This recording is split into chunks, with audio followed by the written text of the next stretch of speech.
3 choses que mes enfants ne sont pas et ne seront jamais pour moi. Quand on est maman, on a l'impression qu'on a droit de vivre ou de mort. Certaines mamans, en tout cas, ont l'impression qu'elles ont droit de vivre ou de mort sur des enfants. En un, mes enfants ne seront jamais ma propriété. Ce sont mes enfants, d'accord, mais c'est des êtres humains à part entière. Ils ont leurs propres envies. Ils ont leurs propres aspirations dans la vie, ils ont leur façon de voir les choses et contrairement à la façon dont moi j'ai été élevée, ils ont droit à la parole. Toujours dans le respect, mais je peux comprendre que ma fille, par exemple, veuille faire des études de droit au lieu de faire des études d'architecture, par exemple. Là, ma fille aînée, par exemple, elle ne sait pas. Elle sait pas ce qu'elle veut faire. Elle veut être créatrice de mode, en même temps, elle veut être ceci. Et elle a le droit. Donc, ce n'est pas ma propriété. Je ne suis pas leur maître à penser. Je n'ai pas à leur imposer quoi que ce soit.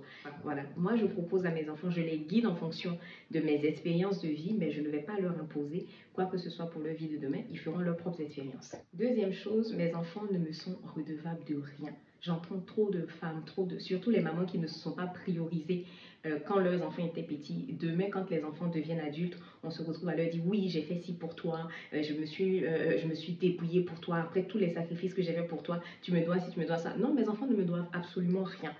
Demain, si mes enfants estiment qu'ils veulent me mettre en maison de retraite, ils me mettront en maison de retraite. Parce que, pour la seule et bonne raison que c'est moi qui ai décidé d'avoir des enfants. Ce n'est pas mes enfants qui ont décidé d'avoir des parents. C'est moi qui ai décidé d'avoir mes enfants. Donc, ce que je fais pour aujourd'hui, ce n'est pas pour qu'ils me le remboursent demain. Ce n'est pas un investissement qui me dit, bon, ça y est, demain, il y a un qui sera foutu, il va s'occuper de moi. Non.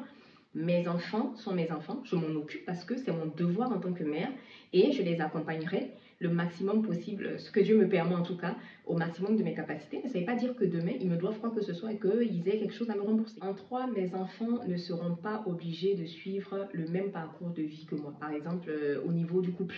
Je sais que dans certaines familles, on va te dire « Ah, mais moi, tel peuple, je ne veux pas, tel ceci, je ne veux pas. » Non. Je ne crois pas du principe que la société évolue. C'est vrai que moi, de mon temps, il y a des choix que je n'aurais pas fait, forcément. Je n'aurais pas choisi, par exemple, la personne avec qui j'ai passé ma première longue relation parce que culturellement, c'est totalement différent. On évolue dans des... voilà, c'est pas la même culture, c'est pas les mêmes façons de voir la vie, c'est pas les mêmes traditions. Mais ça ne veut pas dire que si demain, mon enfant décide d'épouser une Vietnamienne ou une Roumaine ou je sais pas quoi, je vais dire non, non, non, non, je ne veux pas. Non.